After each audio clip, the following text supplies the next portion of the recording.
अचानक क्या हो गया भगवान? अघटित घटित हो गया है देवी। देवों के देव महादेव के लोचन से रक्तधारा बहने लगी है। यह शुभ संकेत नहीं है। अवश्य कुछ अशुभ घटित होगा। शुभ से अधिक सदा अशुभ ही होता रहता है। अब क्या होगा? देवी, यह कठोर परीक्षा का समय है। शिव भक्ति में समर्पित कोई परम भक्त इस संकट का अंत करेगा।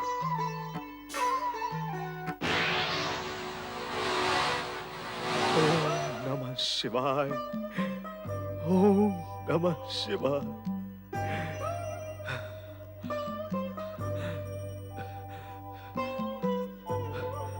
ओम नमः शिवाय। ओम नमः शिवाय। ओम नमः शिवाय। ओम नमः शिवाय। ओम नमः शिवाय। ओम नमः शिवाय। ओम नमः शिवाय। ओम नमः शिवाय। ओम नमः शिवाय। ओम नमः शिवाय। ओम नमः शिवाय। ओम नमः शिवाय। ओम नमः शिवाय। ओम नमः शिवाय। ओम नमः शिवाय। ओम नमः शिवाय। ओम नमः शिवाय। क्या? शिव जी की आंख से रक्त? शिवाय। ओम नमः शिवाय। कन्नब, ओम कन्नब, नमः ये क्या किया शिवाय। तुमने? ओम ये नमः क्या किया? शिवाय। ओम नमः शिवाय। ओम नमः शिवाय। अपने ही हाथों से ओम अपनी नमः आंख शिवाय। फोड़ डाली। ओम ये क्या नमः किया तुमने शिवाय। कन्नब? कौन? वीणा, तुम यहाँ? चलो, कोई तो मेरे दुख में मेरे साथ है। मेरा दुख कम हुआ। वेणी, देखो, भगवान शिव शंकर की आंख ठीक हो गई। उनकी आंख से ज्योति निकलने लगी। देखो वेणी, देखो। ओम नमः शिवाय। ओम नमः शिवाय। ओम नमः शिवाय। वेणी, तुमने देखा कैसे भोलेनाथ की आंख ठीक हो गई? देखा कन्नब, देखा मैंने। अब तुम्हारी आंख का क्या होगा? क्या होगा? कुछ नहीं। अरे, एक आंख इस जगत को देखने के लिए क्या कम है? मेरी एक आंख होने का मुझे कोई दुख नहीं है। भगवान को मुझे एक आंख देने का जो सुख मिला है वो बड़ा है, बहुत बड़ा। और फिर वेणी, मेरी इस एक आंख से भगवान शिव शंकर के दर्शन का सुख तो मुझे मिलता ही रहेगा। ओम नमः शिवाय। ओम नमः शिवाय। ओम नमः शिवाय। ओम। अरे कन्नप, कैसे हुआ ये सब? क्या हो गया ये सब कन्नप?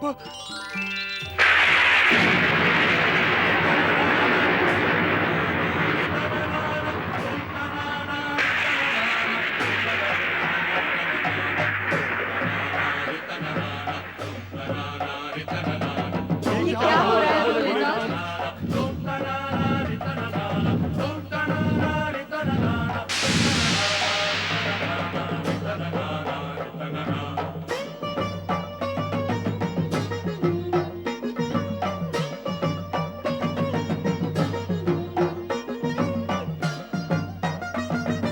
ब्रह्मदेव, अचानक ये विस्फोट की ध्वनि कहाँ से आई? ये चिंगारियाँ कैसी हैं? ये सब शिव की लीला है देवी। ये किसी परम और महान भक्त की परीक्षा का काल एवं संकेत है।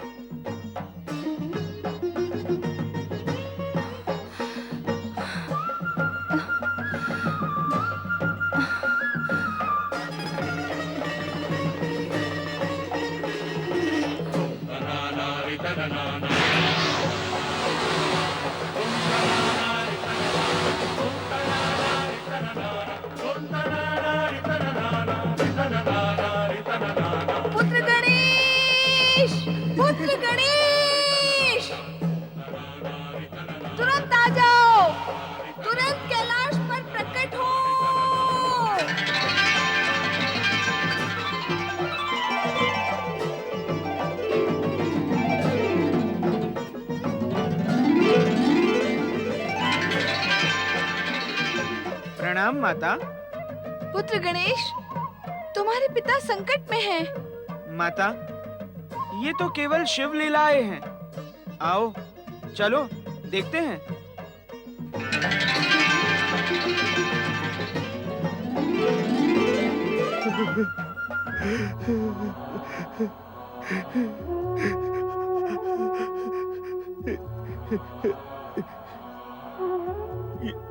क्या हुआ? ये क्या हो गया भोलेनाथ? ये क्या अनर्थ हो गया? आपकी बाई आंख भी आहत हो गई। मैं भागा आपको दृष्टिहीन कैसे देख सकता हूं? हे नाथ, ये सब देखने के लिए मैं दृष्टिवान कैसे बना रह सकता हूं? नहीं, ये नहीं हो सकता। ये नहीं हो सकता कि एक भक्त देखे और भगवान दृष्टिहीन हो जाए। ये संभव नहीं है। ये संभव नहीं है। वीणी, वीणी, वीणी, मेरी सहायता करो। कहो कन्नप, क्या करना है? वीणी, मेरे भोलेनाथ पीड़ित हैं। मैं इनकी पीड़ा कैसे सहन कर सकता हूँ?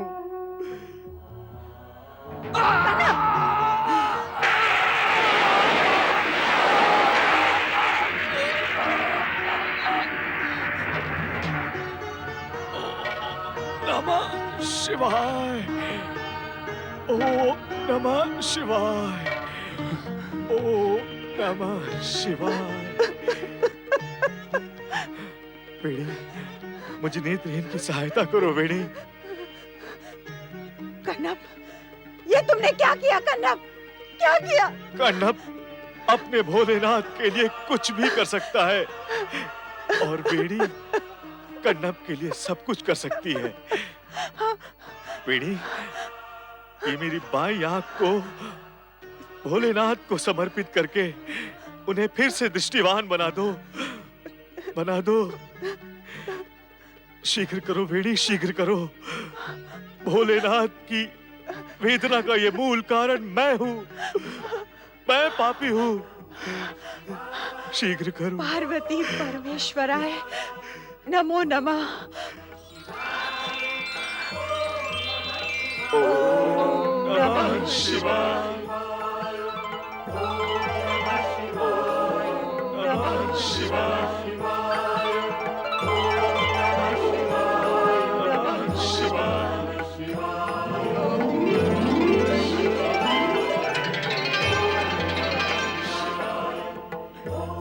स्वामी, स्वामी, इस विचित्र लीला का अंत करें स्वामी। माता पार्वती, गणेश, प्रभु, प्रभु। गणेश जी, जय गणेश, जय गणेश प्रभु। प्रभु, प्रभु, मेरे कन्नप की आंखें फिर से लौटा दे। वो नेत्रहीन होकर कैसे जी सकेगा? दया करें प्रभु, उसके नेत्र लौटा दे। वीणी, चिंता न करो। ये तो महादेव जी की परीक्षा है। अपने भक्तों को सदा सुखी बनाने के लिए भगवान शिव इस प्रकार की लीलाएं करते रहते हैं। तुम धैर्य धारण करो, सब कुछ ठीक हो जाएगा।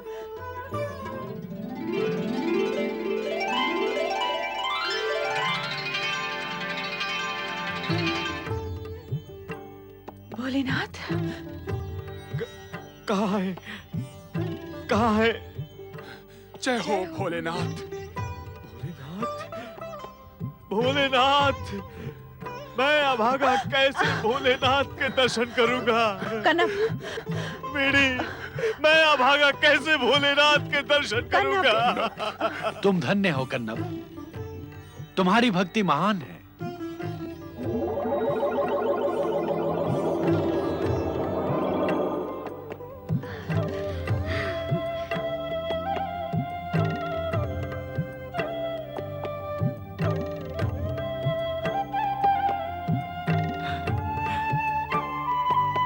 भगवान भोलेनाथ, प्रणाम। माता, माता पार्वती, प्रणाम। जय गणेश, जय गणेश। भोलेनाथ, प्रभु, भोलेनाथ, प्रभु। उठो कन्नप, उठो।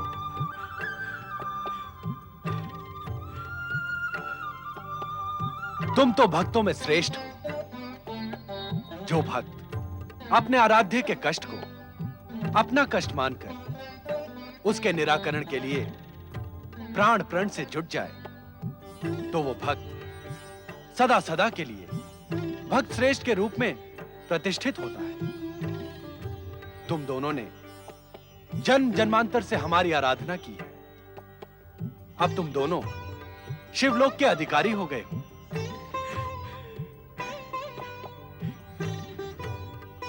तुम हमारे अनन्य भक्त हो।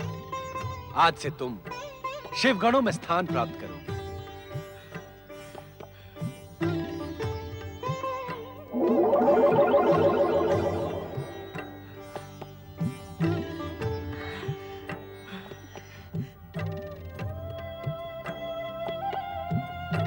धन्य हो प्रभु, धन्य हो। अहो भाग्य हमारे प्रभु। भगवान भोलेनाथ की जय। माता पार्वती की जय।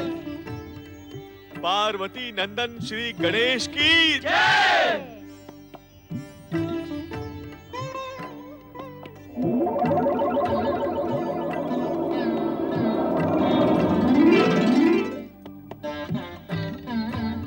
अब चलो कैलाश।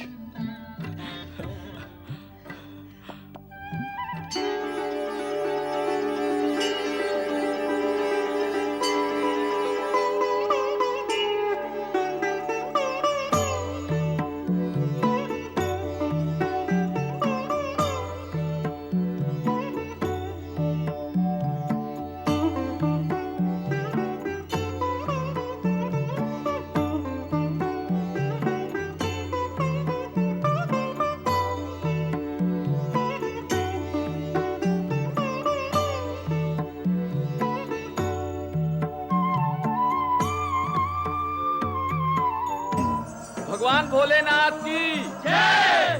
माता पार्वती की जय। शिव पार्वती नंदन श्री गणेश की जय। नंदी, आज्ञा करें प्रभु। आज्ञा नहीं, सूचना है।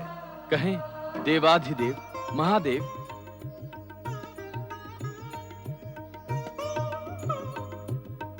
ये जिन्हें तुम चकित होकर देख रहे हो तुम्हारे ही साथी हैं।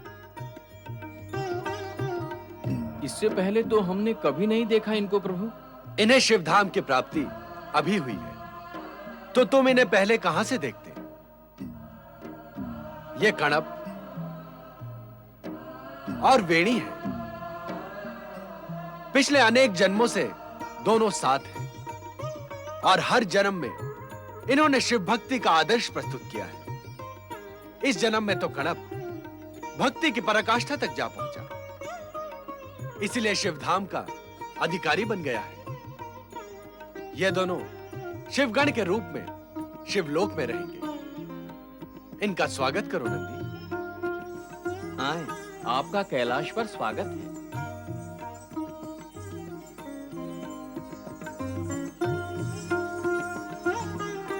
शिवगण भक्तों, ये कणप और वेणी हैं। हम लोगों के साथी हैं। आपने अपनी असीम शिव भक्ति से शिवधाम की प्राप्ति की है।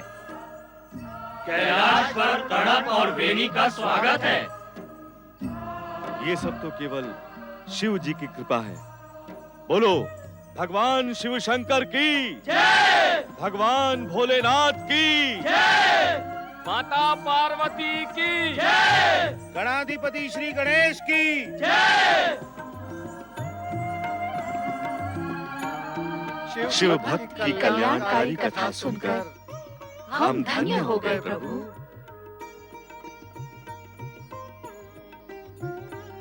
शिव भक्त कणप आपने अपना नाम महान शिव भक्तों में अमर कर दिया। आप दोनों शिव भक्तों को नारद का सादर प्रणाम। आप हमारे पूज्य हैं देव ऋषि। आप हमारे प्रणाम के अधिकारी हैं। नारद, इन शिव भक्तों की कथा तुमने सुनी और यह भी जाना कि भक्ति के कारण भक्त कहां तक पहुंच सकता है। हाँ भगवान, इन दोनों शिव भक्तों की कथा से यह स्पष्ट हो गया कि उच्च स्थान प्राप्ति के लिए उच्च विचार और उच्च कर्म के साथ-साथ उच्च कोटि की शिव भक्ति भी अपेक्षित है। यदि तुम इस सत्य को स्वीकार करते हो तो नारद, अब यह तुम्हारा नैतिक कर्तव्य है कि तुम संपूर्ण जगत को यह संदेश दो कि सच्ची भक्ति से भक्त समस्त कष्टों का निवारण करके जन्म मरण के बंधनों से मुक्त हो जाता है। भगवान, नारद और करता भी क्या, सारा जीवन और समय प्राणियों को मुक्ति मार्ग का संदेश देने में ही व्यतीत हुआ है और भविष्य में भी यही क्रम चलता रहेगा। मैं तो चला आपका संदेश लेकर। नारायण नारायण। त्रिलोकीनाथ भगवान भोलेनाथ की जय। सर्वेश्वर शिव शंकर की जय। वत्स देश का गौरव, विजय श्री से सुशोभित अद्वितीय वीरांगना युवराज सुमति की जय जय जय। पधारो युवराज सुमति। वत्स देश की राजसभा में आपका स्वागत है। हमें पूर्ण विश्वास है कि विदर्भ के कायर राजकुमार मरकतसेन को पराजित करके विदर्भ की राजधानी में आपने वत्स देश का ध्वज अवश्य फहरा दिया होगा। आपने हमें युवराज की उपाधि दान में नहीं दी है पिताश्री। उसे हमने अपनी वीरता और बाहुबल से प्राप्त किया है। विदर्भ तो क्या, आज पूरे आर्यवर्त में ऐसा कोई पुरुष योद्धा नहीं है जो हमसे टकराने का साहस कर सके। आज वत्स देश के युवराज सुमति का नाम सुनते ही बड़े बड़े वीरों के हृदय की धड़कनें बढ़ जाती है और उनका भय उन्हें कायरता की सीमा तक पहुंचा देता है। यही हाल विदर्भ के मरकतसेन का भी हुआ। हमारे प्रहारों की मार से वो रणभूमि छोड़कर दूर भाग खड़ा हुआ। हमें आप पर गर्व है युवराज। वत्स देश का बच्चा बच्चा हमारे इस गौरव में सहभागी है।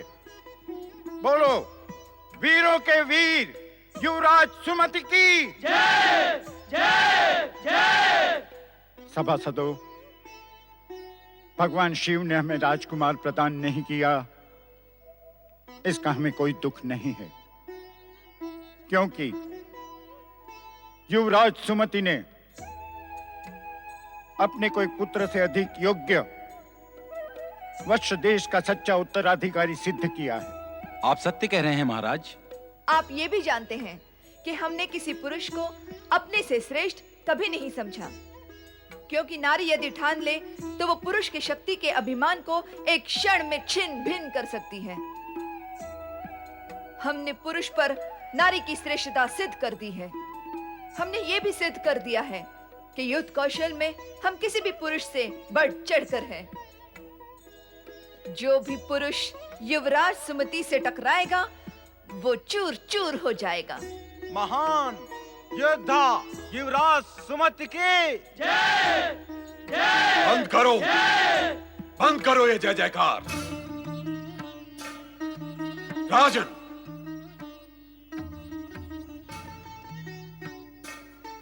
सावधान राजन, रोकिए जय जयकार। ये सत्वहीन जय जयकार राजकुमारी सुमति के पतन का कारण हो सकती है। राजन, ये जय जयकार राजकुमारी के झूठे अभिमान को बढ़ावा देगी और ये उसे पतन की ओर ले जाएगी। राजगुरु धूर्जटी, ये क्या कह रहे हैं आप?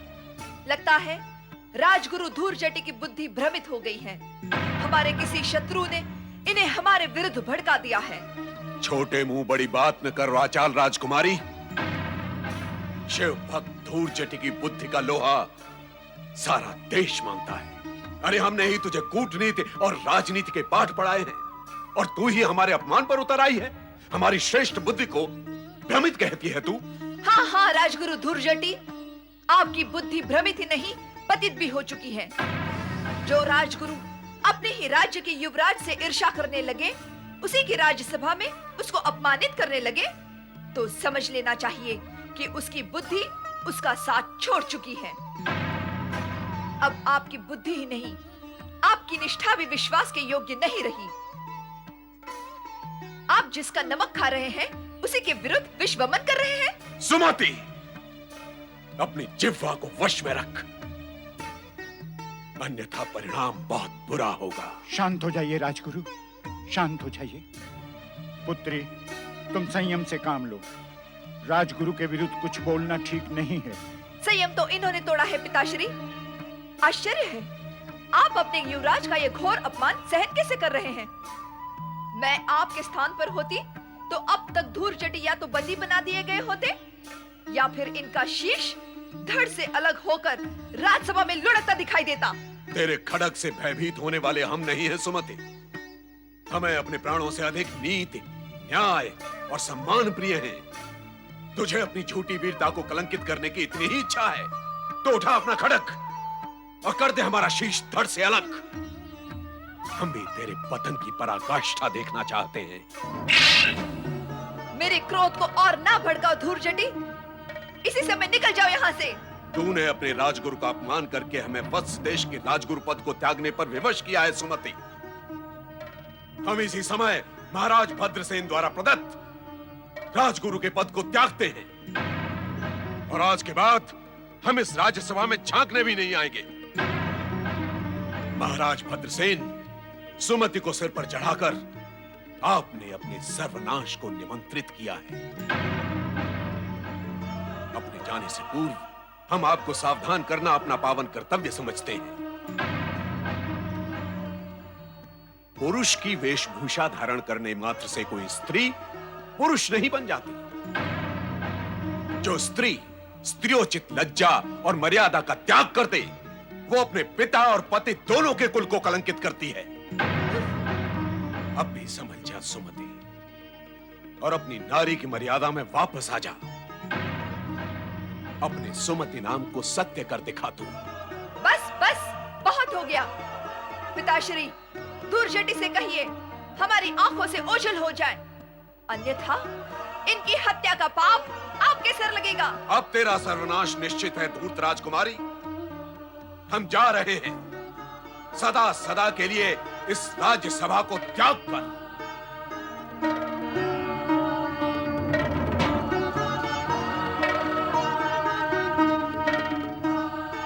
सुमति, जो कुछ हुआ अच्छा नहीं हुआ। जो कुछ हुआ अच्छा ही हुआ महाराज। एक क्रोधी अभिमानी राजगुरु से आपकी राजसभा को मुक्ति मिली है। ये तो धूर्जटी का सौभाग्य है कि वो यहाँ से जीवित लौट गया।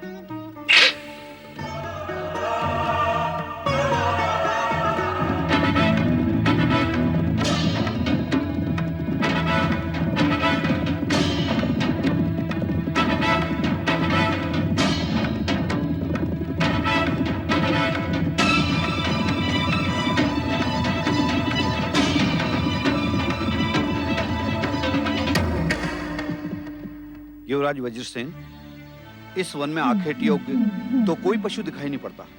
हम भी यही सोच रहे हैं वरुण। आज एक भी आखेट हाथ नहीं आया। हमारा कितना समय वन में भटकने में ही नष्ट हो गया। सुना है इस वन में बारहसिंगा मृग अधिकतम दिखाई देते हैं। हमारी इच्छा थी कि आज किसी भयानक पशु से मुठभेड़ हो। बेचारे मृगों को मारना कोई वीरता की बात नहीं है। सत्य है युवराज, परंतु हमें कुछ देर विश्राम करना आवश्यक है, क्योंकि हमारे साथी भी जल के लिए व्याकुल हो रहे हैं। ओम महारुद्राय स्वाहा। वो देखो, दूर एक आश्रम दिखाई दे रहा है। वहीं जल मिलेगा, तो फिर विश्राम भी कर लेंगे। ओम महारुद्राय स्वाहा। ओम महारुद्राय स्वाहा। युवराज, उधर ना जाएं।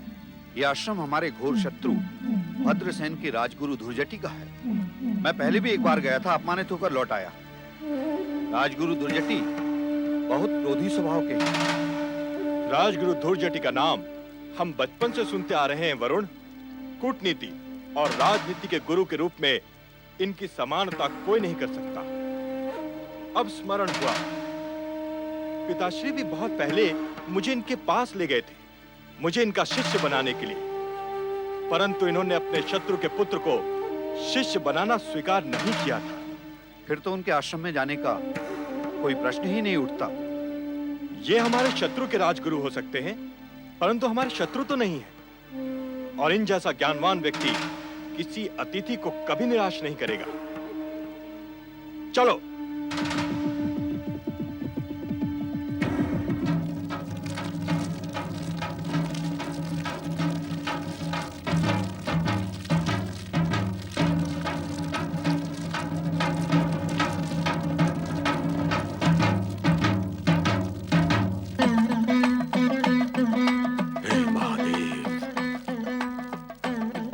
देवाधिदेव, आपके इस भक्त का ऐसा घोर अपमान, ऐसा तिरस्कार आज से पूर्व कभी नहीं हुआ। उस उत्कंठ राजकुमारी ने मर्यादा की सारी सीमाओं को लांघकर हमें मारने के लिए खड्ग उठा लिया। वो तो आपकी कृपा थी कि हम यहाँ जीवित लौट आए। अब कुछ ऐसा करें भोलेनाथ कि हमारा धधकता हुआ हृदय शांत हो सके। कोई ऐसा उपाय करें महादेव कि उस धृष्ट सुमति को उसकी करनी का दंड मिले। जब तक ऐसा नहीं होगा शिव शंकर, हमारा तप्त हृदय इसी हवन कुंड की अग्नि की भांति जलता रहेगा।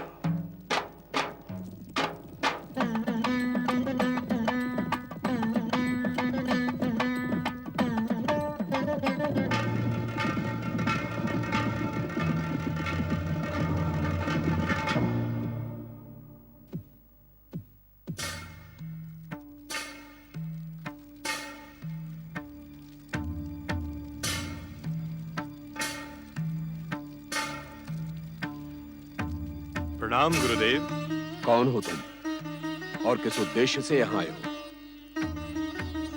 कहीं तुम लोगों को वत्स देश की राजकुमारी सुमति ने तो यहाँ नहीं भेजा। गुरुदेव, संभवतः आपने मुझे पहचाना नहीं। कुछ समय पूर्व मैं अपने पिताश्री के साथ आपका शिष्य बनने आया था। आपकी स्मृति तीक्ष्ण है, आपकी बुद्धि का सभी सम्मान करते हैं।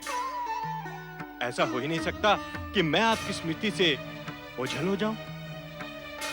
कहीं तुम दशानन देश के महाराज चित्रांगद के पुत्र वज्रसेन तो नहीं हो?